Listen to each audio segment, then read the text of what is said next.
Good evening, everyone, and welcome to tonight's episode of Unplugged with Ross. My name is Rosalind Miner. Tonight, it's episode 12 of season 3, which also happens to be the season finale. And the topic of today is Beyond Job Titles, Designing a Career of Meaning. I'm really excited about tonight's topic, not just because it's the season finale. This is season 3 started off on the 13th of January, and today being the 16th of June. It's a culmination of discussions and conversations that have been very relevant in today's world. But I also hope anyone that has joined us live or after the streaming of the session has found the various topics to be, applicable and bringing meaning to them. Tonight, I am joined by my fellow HR colleague, Dorcas Njuguna. She is the founder of Women in HR Kenya. She's a leadership coach, HR practitioner, and consultant. Dorcas has over 16 years of experience across multiple industries. As a coach, trainer, and advocate for women's empowerment, she is passionate about helping individuals and organizations unlock potential, build meaningful careers, and lead with purpose, authenticity, and impact. Karibu sana Dorcas, so pleased to have you here. Thank you very much, Rose. And one of the things I must say is you've created a very beautiful space. I love the topic. And as I was listening to you, I was questioning myself. I was like, oh, I should have just sent my name based on the discussion we're having today. But happy to be here and looking forward to exploring this discussion. And even for the listeners, for me, it's more about where are you and how can we help you where you are. So it's not more about the comparison from the conversations that we'll have. It's more about the solutions that you can pick and the different mind shifts that you can get from this conversation. So thank you for having me, Rose. Thank you, Dorcas, and I couldn't have put it better.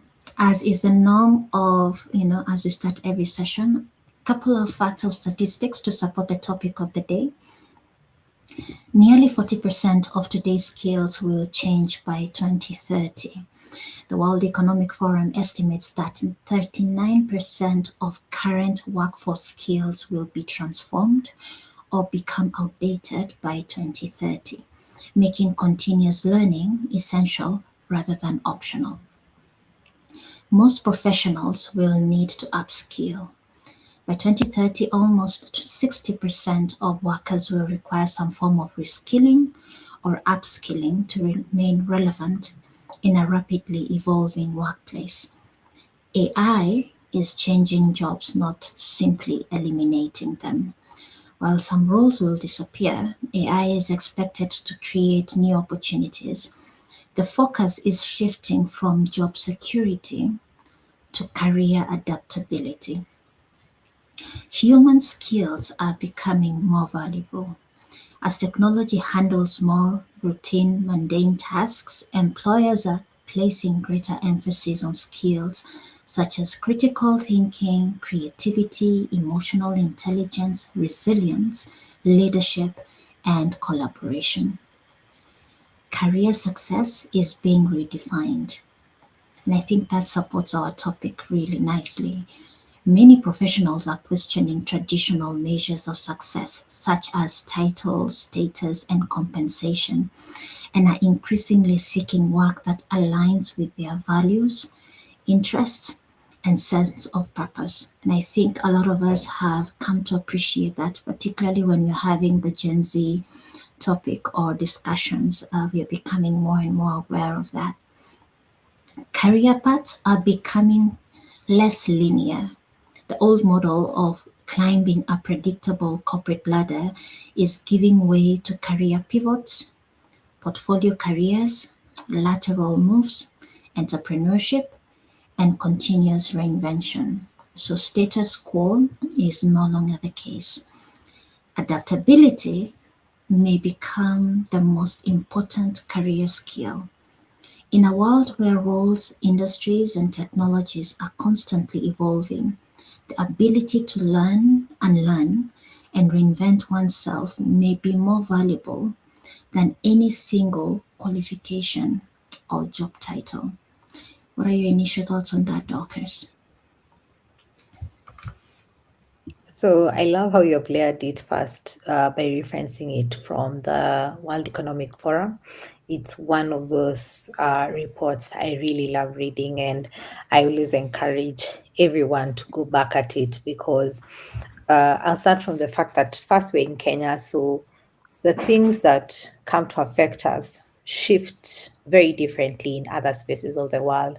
And therefore, when we're feeling certain crunches, the people who have already gone through that crunch. And to me, I always feel like that's a great stepping stone because then you're not walking in this path unknowingly, alone, and let me just say, confused, not knowing what's the options that are out there.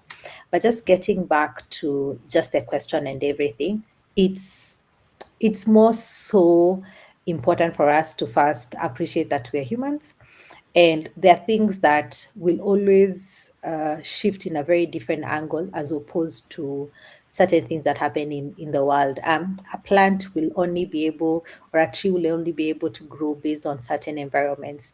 And unlike plants, us humans actually thrive very differently. So, one of the things I would say first is I've seen someone who's high in the VIP corner office, they've gotten all the kind of benefits that somebody would wish for, but they also ask a question: wait, is this it? Like, what is next? And therefore, even when the person is at 2 years experience, I always try to encourage someone that your needs are equally the same as a VIP. And sometimes somebody would say, not really, the VIP has arrived, they have it all, but there is something psychologists have coined, and they call it the hedonic adaptation. And this is just basically when somebody quickly gets used to a pay raise, the kind of environment they're in, and the new entitlement and the new shift that comes, it becomes already normal. And therefore, in your career, externally, the satisfaction sort of wears faster. And I would say, think about the first time you took your Coke and today you have the high of it from day one. But right now, nah, I really may not require it. And I might sort of say, maybe let me try something that has a new flavor. The idea of being satisfied fast is not there. However, again, remember, this is where us humans are very different. And you have to have a guiding point where you either have an inner compass that guides you and says, this is where I want to be, or how am I going to frame my things differently? So, first, I would say the adaptation becomes very normal very fast, and therefore there's a disruption or a need arises. And I know in a lot of speaking forums that I've attended, people always say nobody's going to tell you I'm more than enough with my salary. So I'll pick something because, of course, definitely it's up in the air.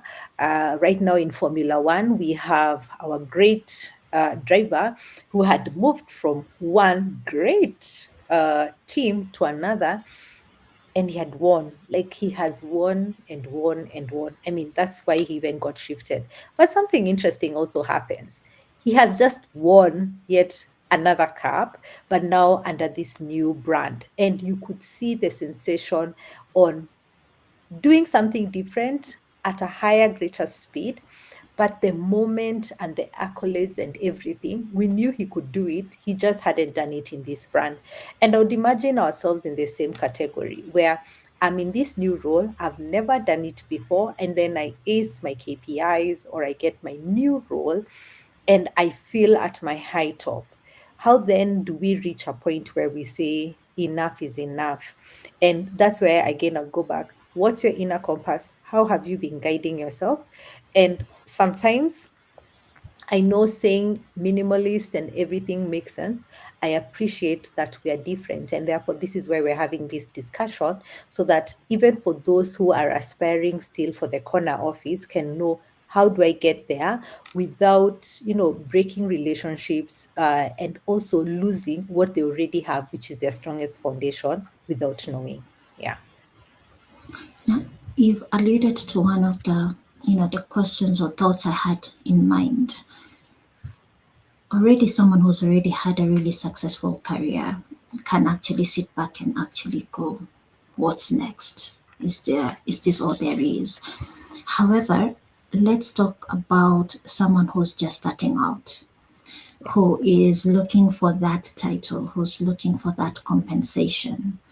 And they might actually find conflict in someone who's already made it and they're just starting out because they've not, had the highs and the plateau and the low. How how then do we, describe what success is to them, career success? Someone who's starting up, because on one hand, people are seeking meaningful work, Yeah. but what is meaningful work really? At the Okay. same time, in organizations, we are also dealing with titles and compensation and promotions. So, how do we put that fair balance as people ask themselves, is this just it? Is this the end of it? True. What's more? True. I think one of the things I would say, and I'll start with what is success. Um, it may sound very flat, but for me, success is if you are showing up in your previous role late into work and you get into this new role and things are aligned, you are at a different side of the city or even outside the city, and you are able to make it to all the meetings on time, you're able to do your first bare minimum based on your JD, I feel that is success first. And why am I saying that? Because if you were to look at your previous performance rating, it was already low. And now you're getting to a rating of where you're being told, this is a good job. Now show me what you've got. And sometimes I think um, and this is very interesting. I think one of the most pivotal or most important documents in anyone's career are their performance reviews. The feedback you get from people makes you, breaks you, or shifts you to a different direction. So now, when you are looking at success, you shouldn't necessarily look at success as a monetary thing. Now, and don't get me wrong that you should not look at salary, but what I'm saying is success in terms of your skill and capability. What were you able to do in your first level of career? What have you shifted in doing in a different level of career? That to me is the most important thing that I'll be looking at. And that really defines what success is at an individual level, because the higher the or bigger the organization, the harder it is for your work to be seen. But the smaller the organization, the easier for you to be seen in terms of your skill capability. Now, combining that, when you've put in the time for maybe to improve your skill, then the money comes in. And now the money can come in early, but it doesn't mean you know how to do the work. And therefore, when you are moving from one role to another in a different organization, and then somebody comes and tells you your probation period or your trial period didn't work, you need to question yourself as to what what went wrong. Ask for the feedback. And I like our law, because our law allows you to be given feedback when a trial period does not work. It protects you, and by protecting you, it gives you an ability to know what is that I should have improved. Not, you do not like me, no, you are not a culture fit. There was also something else you didn't do right. Maybe you didn't speak up in meetings and your role requires you to interact with clients. It might be on your report writing. Remember the structure of how we learn in school. Report writing is not one of the critical things. So, what is that small thing that you need to improve? And then, when you improve on this small thing, in a different role, you'll actually be able to see how you're moving strides. In a larger organization, I would look at more of team collaboration, team contribution. Are you the great contributor? If, for instance, you went on leave, will somebody speak of your capability? And why am I using leave as a thought process? It's because we want to have great contributors to the team. We want people to fill the gap when you're not there, but not fill the gap because you never go to rest or you never go for lunch. Not that kind of thing. It's more of those timely, small, great contributions to our team. Yeah. And then now you talked about what is meaningful work. Now, Work becomes more meaningful when you first improve on your skill set. And when you improve on your skill set, you should be able now to translate the skills that you're good at in terms of the kind of job you do to even be able to train someone else so that now there's an impact effect, there's a mentorship or a peer mentorship effect. You should be able to be what we call sitting on Nelly in terms of the best staff in the organization who understands not everything, but also does a remarkable job.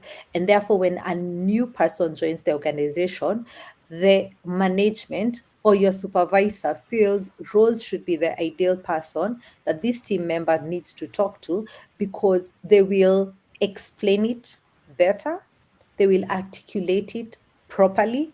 And it's not because you're kissing us or anything, it's because you understand what the business is about and you understand your role. And because maybe the role mirrors a little bit to what this person does, and therefore you enable the person to have a soft landing as they get into the role.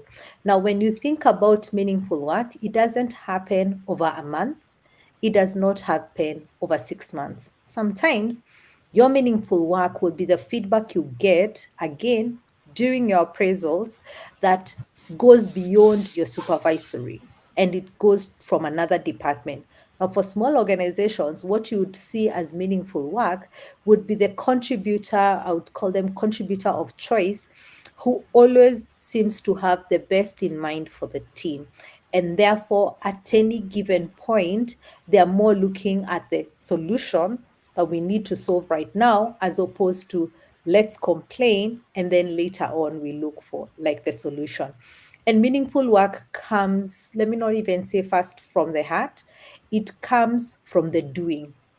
You might have a very good heart, you might be the most personable person in the office, and your work is not meaningful in any way because you hate your job. You tolerate people, but you hate your job. But then if you love your job, and your job is your skill. So one of the things I think sometimes we forget is when we talk about the job, we're not talking about the brand.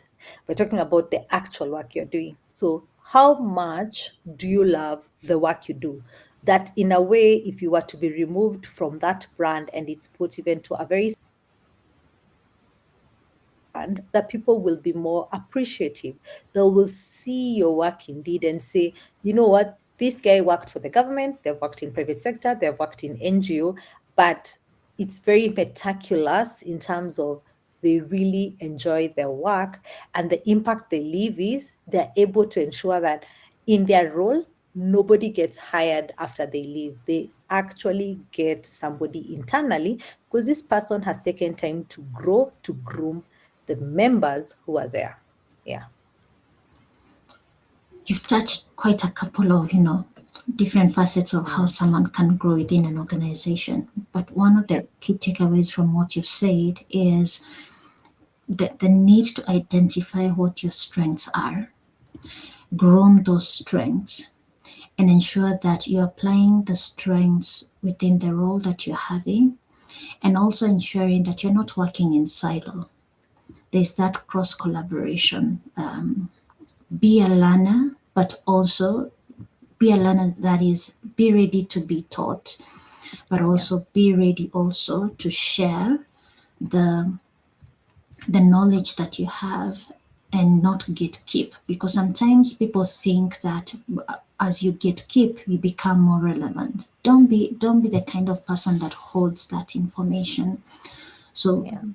identify what you're good at, apply that cross functionally, learn, but also be ready to step up and teach. Now Yeah. on to the next question. The advice many of us grew up with was simple, and I think this affects a lot of millennials and X's.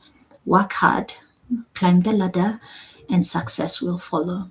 In today's world of economic uncertainty, shifting careers, and changing workforce expectations, does that model still hold? So I'll tell you definitely it doesn't. And why? Because so Don't get me wrong, there are people who believe in it, but the model doesn't hold. The old school playbook where you work hard, climb the corporate ladder, and retire maybe with this trophy of 20 years having worked in this organization is just basically a dead kind of plan, because you will get the years of service, you will get all those things, which is fine, but you will not be able to show it in totality, because currently in the space we are in, there are few shifts that are happening. And I remember you mentioned about the World Economic Forum in terms of future of jobs and the reports that have been given. The way that technology has come into play, it's very hard for us to use the same play model to be able to cut across. Even when you're thinking from manufacturing to hospitality, it's pretty hard. So what I would say is, using that model, it's pretty risky, because either you'll get a younger version of yourself coming and stealing off the show from you, and you would not be able to know. And therefore, the most important thing is resilient in terms of professionalism doesn't look like a well structured ladder. It looks more of a broken ladder, because you won't be able to balance the entrepreneurship mindset that you require in terms of owning your career. What I would say is more realistic is on two angles. Looking at, for instance, you're above 40 and you're below, let me say even below 30. And in those two aspects, there's somebody who's thinking of what is it going to be in the next 20 years ahead? And then somebody else is asking, what is it going to be in the next 15 years ahead? The one in the 20 years has a great opportunity to be a generalist, where they're able to explore and improve on their skills. And at this point, the capability sits on them, because they sort of control the kind of time that they have. However, the 40-year-old has been put in a structural system. And therefore, the structural system controls you as opposed to you controlling it. And what do I mean? In a mind shift, I would say, how many people would be willing to sit in a training from 10 p.m. to midnight, or maybe from 4 p.m., 4 a.m. to 6 a.m., kind of thing. What I've seen happen is those kind of hours have been happening for learning, and not learning institutionally. First, looking at technology. So you're seeing a lot of people learning from peers, and the peer learning is more practical, because this person is telling you this is what is going to get you inside the job, but also this is what is going to keep you in the job if you continue learning, for instance, Power BI, if you are more in presentation when it comes to report. Now, when you think about that shift of where and when and how people are learning, the 40-year-old would not find themselves in any of the mix. Why? Responsibilities are calling you out. Structure of the norm of how you have been sleeping in terms of your pattern doesn't make sense. But also, there is the way you feel you're the one in control. So you going to the office very early, like at 6:30 or 7, you think you're in control. But what you have is, you're just positioning yourself to be seen, as opposed to the 20-year-old who would come in at 10 a.m., but it's because they have had two sessions, midnight and fasting in the morning sessions, and they're just coming because they already know that my task is going to take me 6 hours. My billable actual hours should be 8 hours, but I know how my 6 hours is going to make me be seen as if I've done my 8 hours. Now, what does this call? It calls for not only the shift in mindset at an individual level, but also a shift in mindset at an organizational level. And that's why I think it should be 5 or so years ago, people were talking about the gig economy in Kenya. What we haven't understood is how that gig economy works in the outer world, in terms of outside Kenya or outside Africa, because gig economy would mean that now it's 7:25. I should be maybe entering a shift at 8 p.m. So I would plan myself to be in a KFC at 8 p.m., work my shift till the KFC closes at midnight. I get back home, and at 5 a.m., I am at a McDonald's or any other place that is selling almost the equal thing. And I do my another 4 hours. And then when I finish at 9, I go in and I'm a customer service person for another 6 hours till my 8 p.m. shift. It's supposed to be blocked times, blocked tasks that are being done. But how we are having right now is, instead of calling it a gig economy, in us as HR, we just call it your moonlighting. Oh, you're moonlighting here and you're moonlighting there. But the idea is what? This young individual has structured their task, their time to deliver the cash or the monetary value they're looking for. For us, at 40 or 30 and above, we're looking at, there's a big package waiting for us for pension. We are looking for those block payouts, which may not be even there in the first place. And you're holding on to medical covers and additional benefits that you don't utilize. So for me, I would find out from this 20-year-old, what do they really want to achieve in terms of personal targets. And then at the 40-year-old, I would ask them, where are you health wise and what do you think you're capable of doing, so that if you have been a specialist, how do you move to being a generalist? Because if you're not a generalist at this current age, then even thinking of becoming a specialist becomes the hardest battle. A generalist will move from Kenya to maybe 5 or 10 countries and get a role. A specialist will be left locked, only looking for roles that fit only to the demand of the skill that they have. Yeah. Very well put. And the challenge here is, mindset, the mindset shift, Yes. the need to sacrifice and realize that the future is here. And Yes. if you really don't leverage with what is coming, there's someone else who's already working very hard, not only to get the job that you're holding, but to also remain relevant for the future. So we really need to, yes, there are generations within the workforce, but also the realization that the script that worked, back in the early 2000s or in the 90s, it's Yeah. not going to hold in present day and age, because jobs are being eliminated. And for those that are being if it's not eliminated, it is being changed and tweaked drastically, because the mundane tasks are already being automated. But Yeah. also there are a lot of jobs that are coming up that, if you do not have those skills, then you will lack, a job to have, or you will also not prosper if should you go down the entrepreneurship route. So you have to think not only just for the sake of getting employed, but on a 360, what works for you. Now, there's an increasing emphasis on finding purpose at work. And this can be a bit controversial, but is it realistic or even healthy to expect our jobs to provide purpose, identity, fulfillment, and financial security all at once?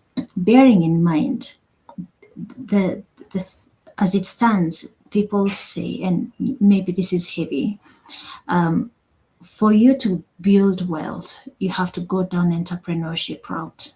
You cannot build wealth as long as you are an employee. But that at the same time, it can also be a controversial a topic of discussion.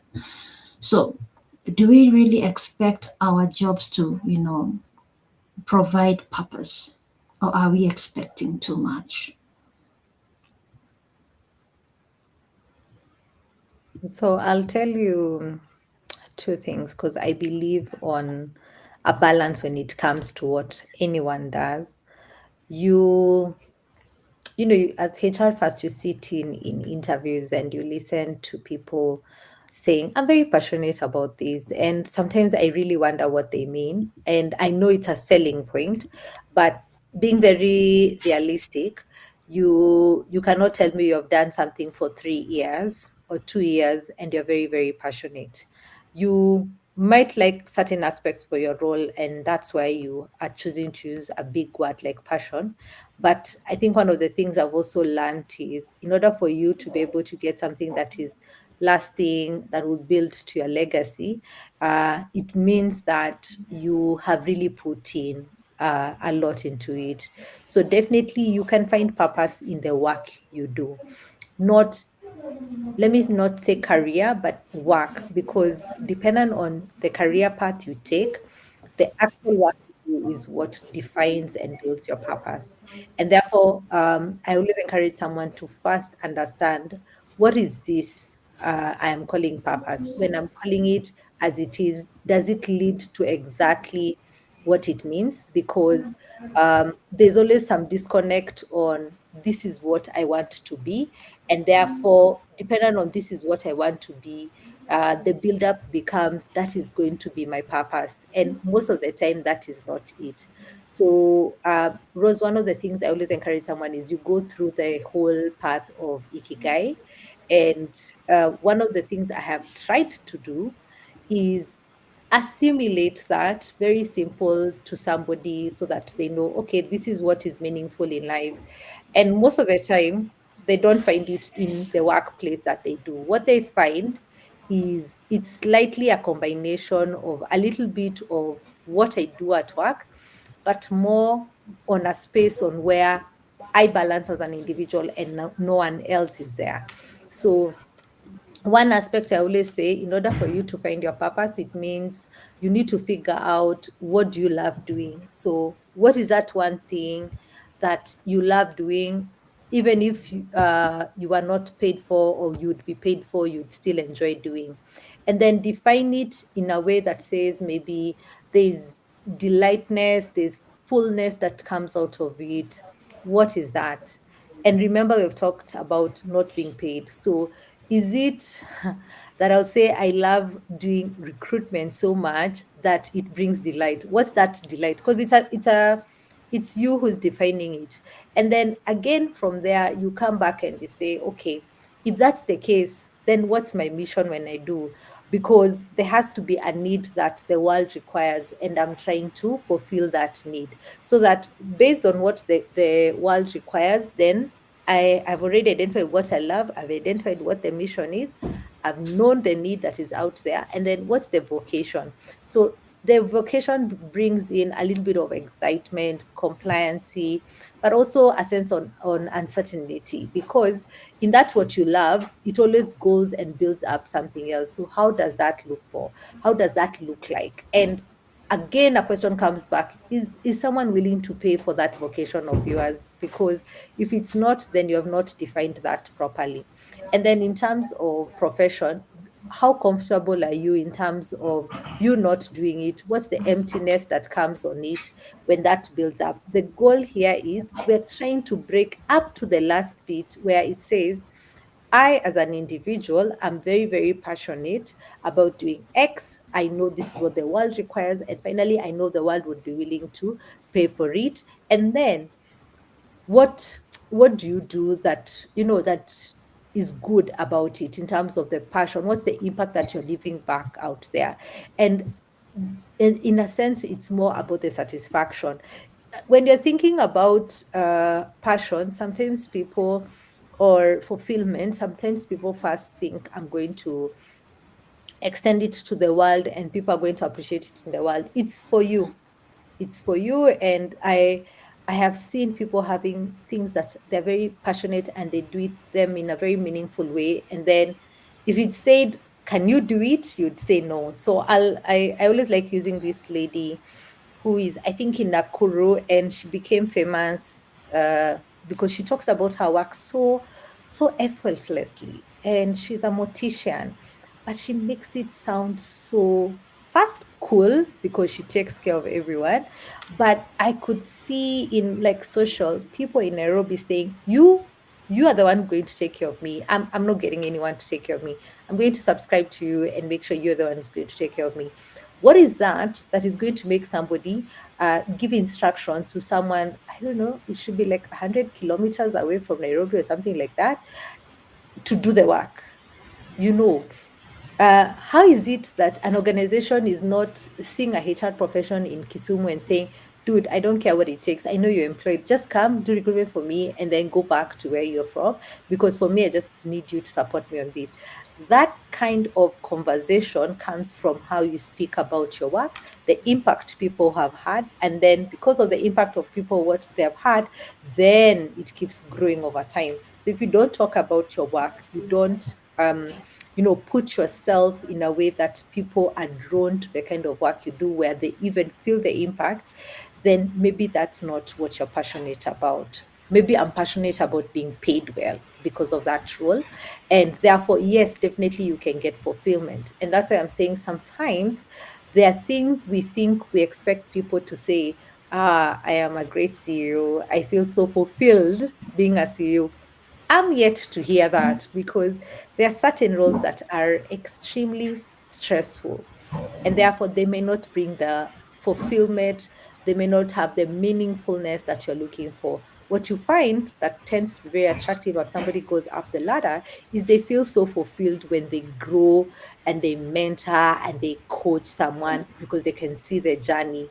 And those are things that are more impactful at an individual level. They're more impactful at a larger level, but there is no way you will find somebody there doing some kind of role and say, this is the passion I have. It is in the work of what they do that they grow in and have a passion, and therefore they create a vocation on it, so that now they're able to see if they can find purpose on it.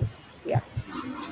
Well put. I think for me, when it comes to purpose, purpose calls or demands for a higher degree of self awareness, because purpose is pretty much what charges you.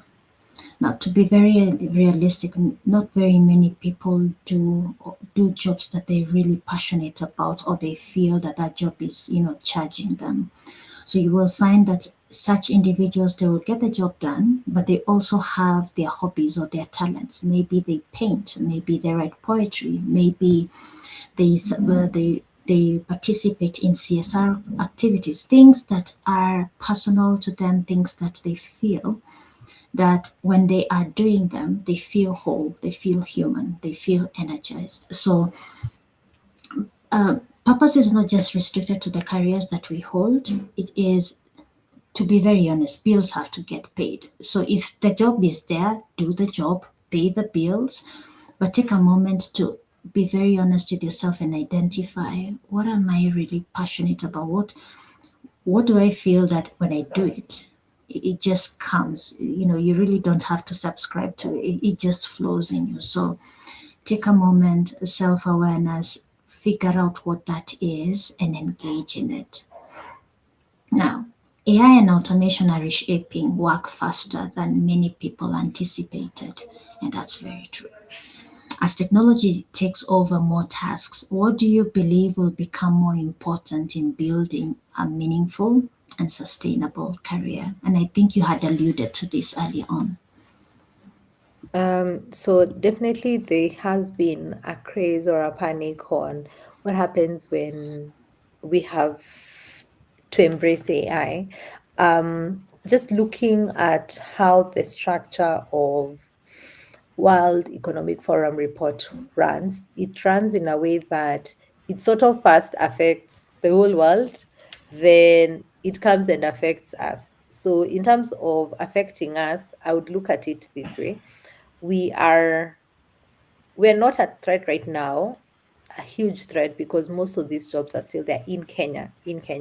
But definitely there are certain jobs that are being swallowed in. But when you're navigating AI and the automation shift taking place, one of the things I would say that is really, really critical is having cognitive agility, where critical thinking, creating problem solving, and original ideation still becomes, I would say, very important and an advantage point as a human being.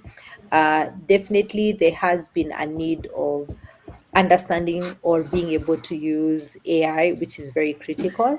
But the human connection in terms of leadership, empathy, and collaboration cannot be done fully by an AI. And even when it's done by an AI, there'll always be a disconnect gap, because right now, Rose, you're talking, and if I started tearing up, or like I started sneezing or something, your reaction would be way faster than an AI prompt being put in. So that aspect really cannot, it's very hard to replace. And then finally, resilience. Just being committed to continuous learning enables you to be able to overcome the challenges that would come with the shift of automation. Now, One thing I must say about AI that sometimes people are worried about, but generally people are warming up to, is the fact that it may take up certain jobs. I think AI definitely will take certain jobs, and people have to look at it very positively. The journey started when the first typewriter was put in place, and then the computers came into place, and then we had things like scanners and printers. Before, it was, I need to like write in 2 pages, I've made 2 copies, or I need to start drawing this image. There was scanning and then you'd print. So the idea here then is to ask ourselves, what is happening? How are you using AI? Just the other day, I think I was looking at somebody using cloud, and how they were using cloud was very simple. For her, it was to eliminate all the, let me call it, noise tasks that have to happen on a daily basis simultaneously, that are important for you as an individual. So for her, one was she needed to be ordering breakfast for herself every day, Monday to Friday, and breakfast to arrive at the office at 8:30. Now, when you think about that, I think people would blow it out and say, I don't have money to buy breakfast. But just think about that one SMS that needs to go to your mama mboka that says, please give me, my ngwashe and my whatever to be delivered in the office on this time and on this day. And remember, on Friday, I'm going on leave, kind of thing. Cloud can do that for you. The other thing that she had done is also synchronized all her actions to do, which are in the I would call emails. And the idea here was to do what? It was to try and make sure that every single thing that happens in an email is well structured to go into an action plan. Now, what does that mean? It means I don't have to be worried about an email that came in at 8 p.m. that I'm not able to action and put it on my calendar as a to-do list. What happens with that? It cuts off the noise. When it cuts off the noise, I just make sure that at the end of it, we are able to get two things in place.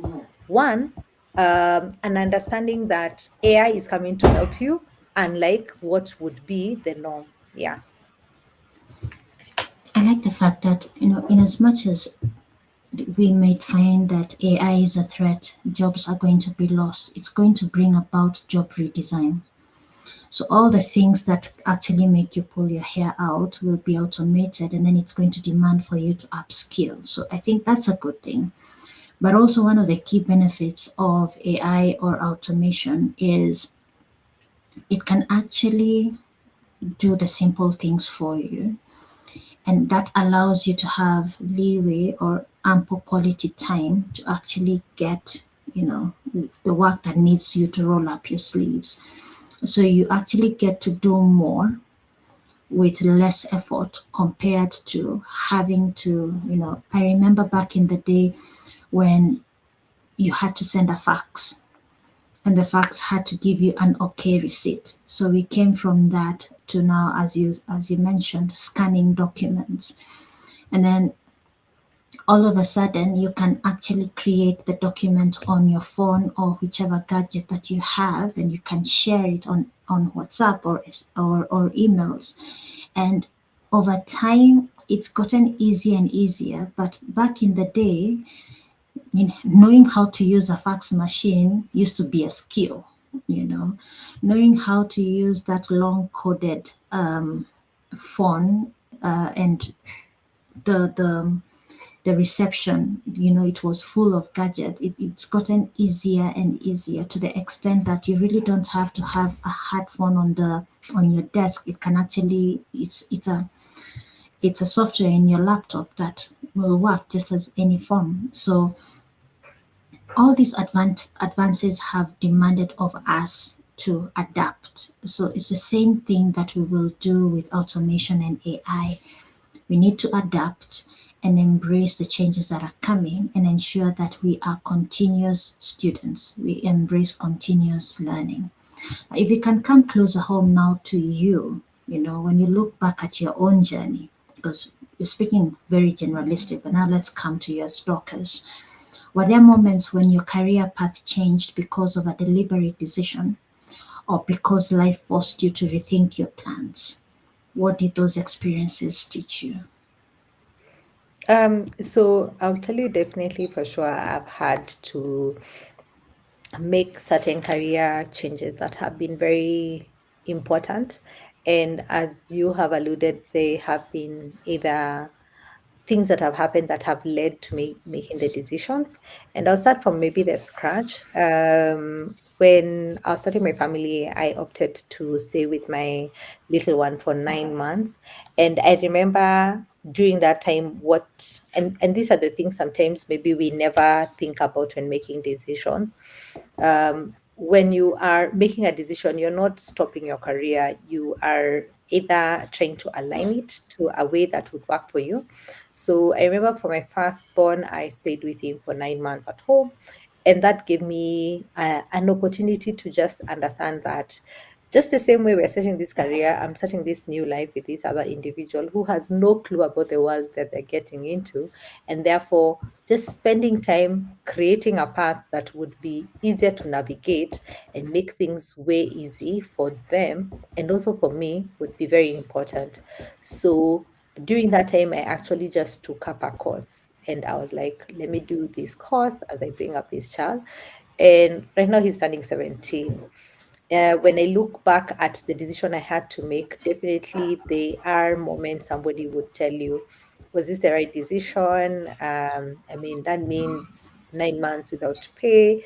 How are you navigating? How are you balancing things? And how do you get back to the job market with such a big gap that is there? But what I found myself doing is getting into the job market, but even being more prepared and having, I would say, more bargaining power when it comes to negotiating of rates. Because if I had continued, well, at that time, I think the moments would have been, I would have still not gotten maybe maternity leave because those were like my first jobs and everything, and they were not paying maternity leave. But after that, I was able to get organizations as I was growing my family to give me the benefits that I needed. Now, another time I've had to change my career is where I was positioning myself for a particular role because I had done human resource and operations, and I really needed to sort of come off operations because that was a path I really didn't want to get into. And therefore, it meant I needed to decide, am I going to get a pay cut? How is it going to look like? What am I getting into? What would that look like? And one of the things it ended up was I ended up taking a pay cut, but it also gave me an opportunity to be able to work in an organization that had a circle. Now, I had not worked for an organization that had a circle, so it meant I was learning a skill I didn't have. I was learning to position employee they call what employee programs, assistant programs that are supposed to be in organizations, and knowing how do you manage, especially with numbers. It also gave me an opportunity to actually learn how to manage casual laborers, which I think almost every HR will tell you is a very interesting headache because just when you think you know, you don't know. So now all those things enabled me to be able to now handle them, fast forward 10 years ahead, but in a more large, structured organization. And for me to be able to have gotten that role, I believe it was based on the experience I had gotten because of the change and shift I had made. No, now, when you think about those small, small decisions, people tend to feel, oh, I would not have. But sometimes being a generalist or taking a pay cut just doesn't mean that you won't be able to get what you're looking for. Ideally, I would say the scenario would be uh, get off your comfort zone, be able to do things even you yourself, don't expect yourself to do because it's going to be a learning. But being very comfortable in waking up and doing the same thing will not only distort you 5 or 10 years ahead of time, but will make your younger self be regret more when you start looking back and you are like, why didn't I do or why didn't I take up maybe a lower pay so that I can learn? So one of the things I would say is actually if somebody is able to start in a small organization, and then branch into a bigger organization, you already know how things work, as opposed to getting in a space where there are already structures, and then you're most likely not going to be able to settle for something over here. What's going to happen is you're going to be disrupted, because you'll be told to do things and you'll ask yourself, how am I going to, implement this? Because you're used to finding it already implemented, and therefore it becomes a new space you have not ventured into. Yeah. So in some cases, some choices or decisions you're going to make will be circumstance driven, and the circumstance, how you handle that circumstance, will determine how everything else plays out.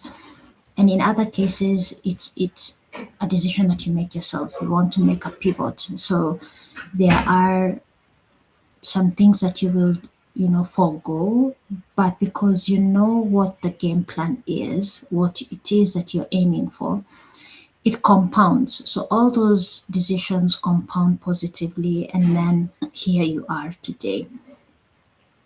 If you could challenge one common belief people hold about careers, success, or purpose at work, what would it be?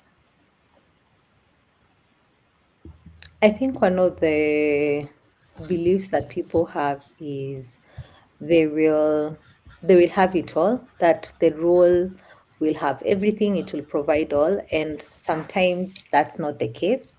I think one of the things I must appreciate is that in reality, your job is not everything. Your 9 to 5 is only giving you maybe a financial security, because at that point you really needed that financial security.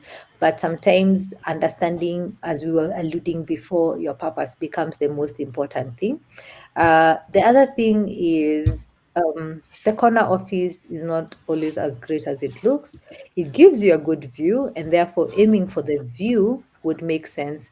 And why am I saying aiming for the view? Because then you're opening, I would say, a bigger opportunity for you to think about what more is out there.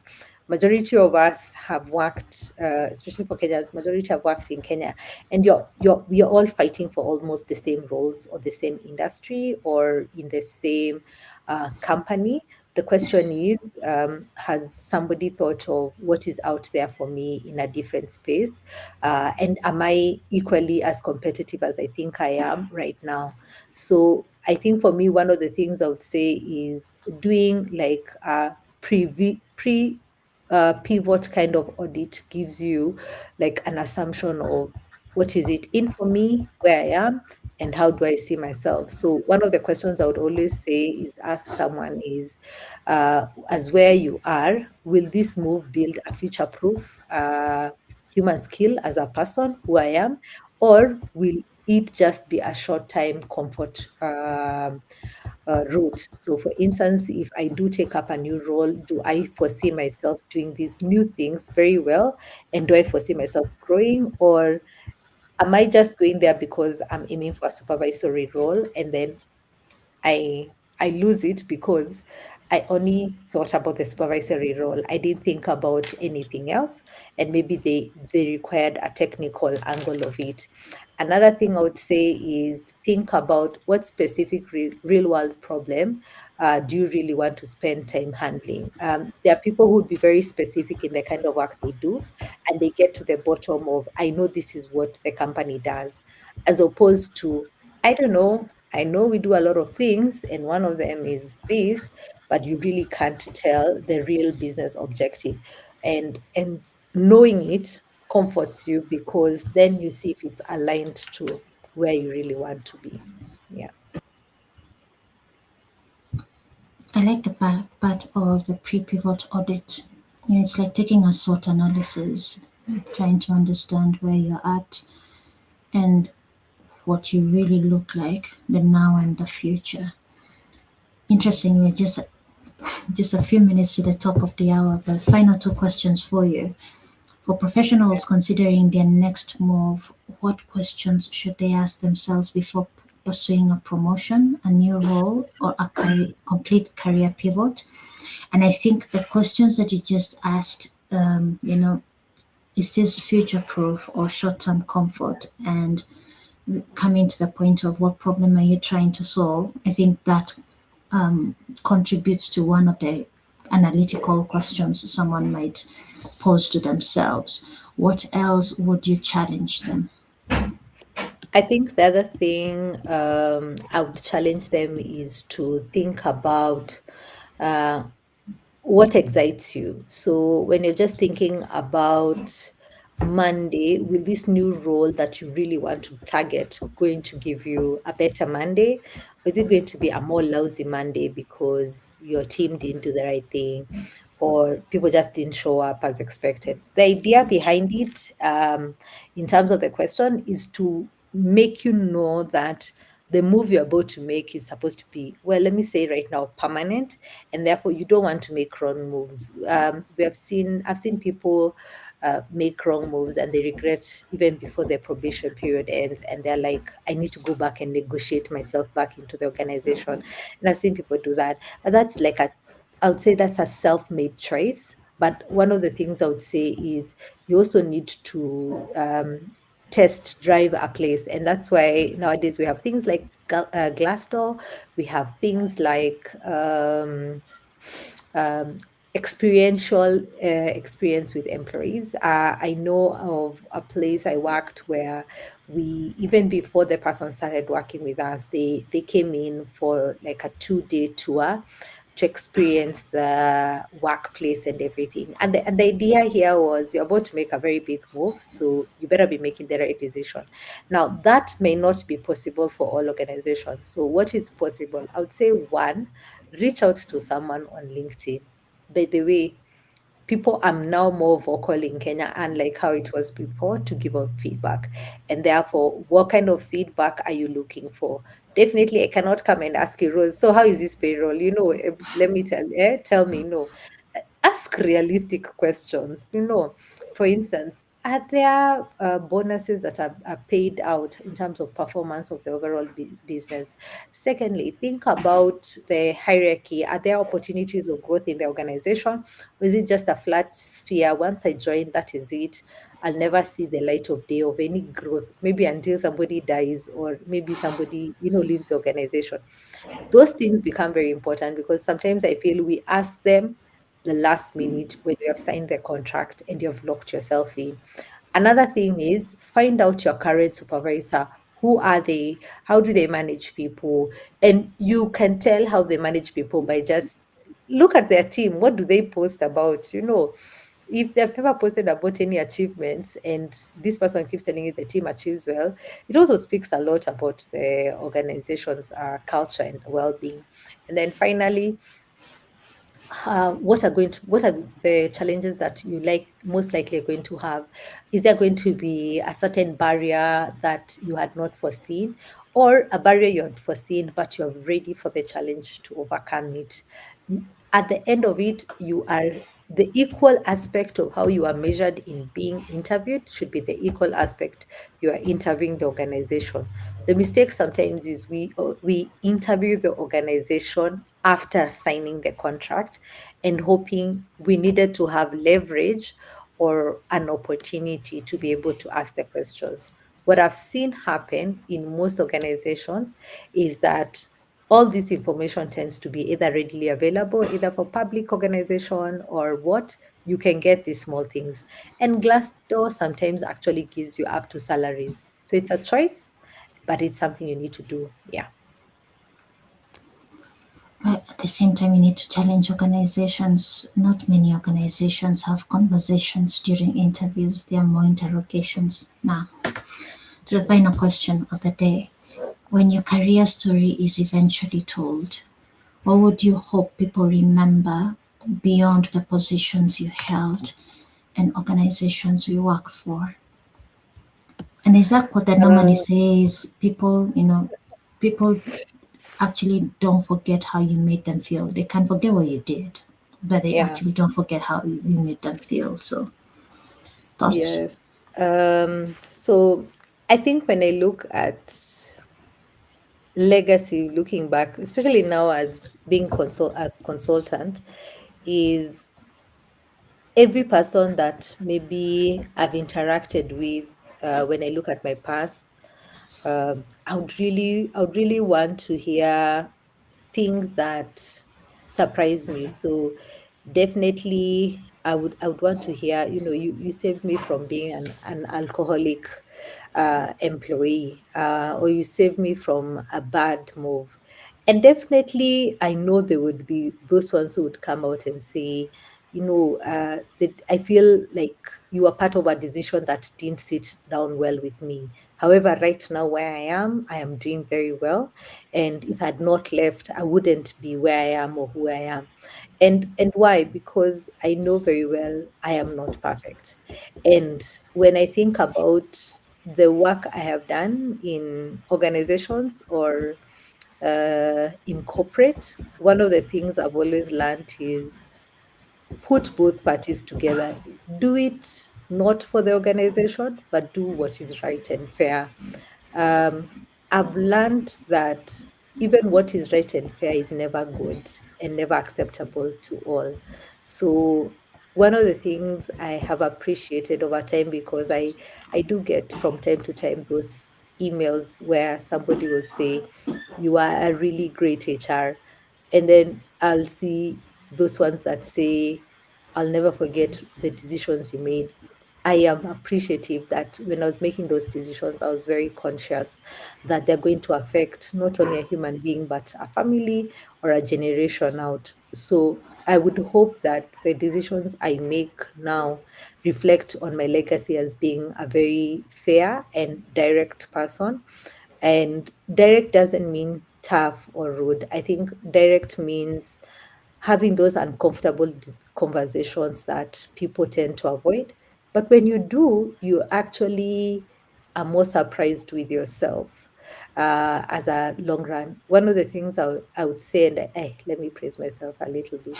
I've seen people grow from low positions to very senior positions. And when I look at how we did it, we didn't do it with smiles. It was a reminder of this is what is expected of you, and this is how you get there. But sometimes, if we give the version of this is what we expect of you, that you're going to lead the team, that you're going to earn this money, people would rush for the results and they would avoid the process. So I've encouraged myself to tell people to believe in the process. It might feel a little bit hard, but it actually works at the end of the day. Yes. Positive impact.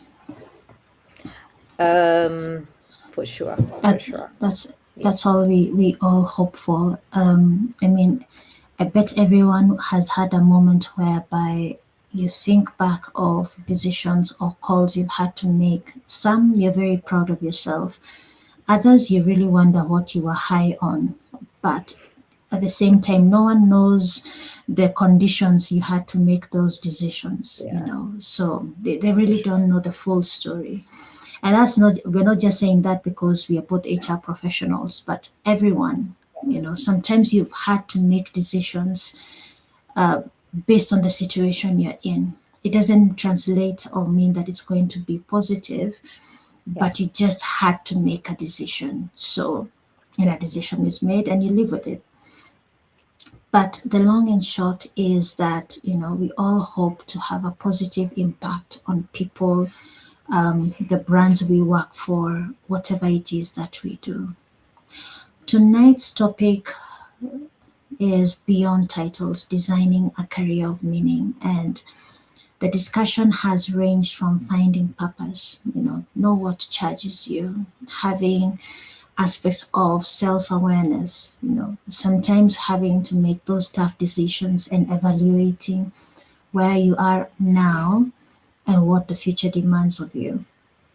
What is very clear, going by what all the happenings of the world today, is that AI and tech automation is not going anywhere, and we have to adapt. One of the statistics I actually read earlier on was about adaptability. In a world where technologies are constantly evolving, the ability to learn and reinvent oneself may be more valuable than any qualification or title. Adaptability. That is what I hope we can all walk away. Need to realize that things are happening, and if you do not want, something to happen to you, you need to ready yourself for it.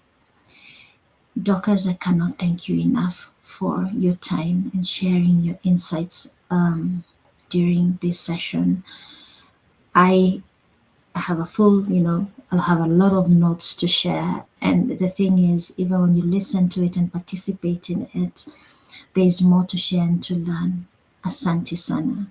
What are your final thoughts? I think one of the things I'll tell to everyone is to think about what their purpose is. Once you connect with your purpose, the title actually just gets removed very easily. And also, you look at work very differently because of the impact you're having.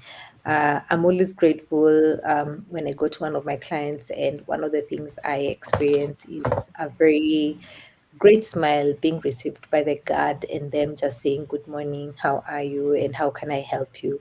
For me, I've arrived when I get there, because the experience has been made to be very meaningful, beautiful. It might feel structured, but I've realized over time the smile has been the same. And therefore, they're doing it from their heart. So, what is that you do so well that people would appreciate when they are at your space?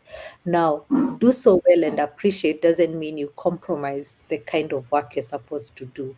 And therefore, people will appreciate you even when you are at a point where your work is maybe to say no, because you need to save on cost or spend based on the structures that you have put on a budget. So enjoy what you do, but most importantly, have impact and change someone's life in where you work. Yes. I couldn't provide a stronger close to the session, and also a stronger close to season 3. Thank you, Dorcas. Thank you to everyone that has joined us through season 3, since the first episode on season 3 on the 13th of January to today or tonight, which is the 12th episode. We'll be taking a short break, but we will be back mid next month or later next month with season 4 of Unplugged with Ross. And until then, take care. Have a lovely evening, good morning, wherever it is that you're joining us from. And I'll see you in the next session of Unplugged with Ross. Until then, keep well and goodbye. Thank you. Bye.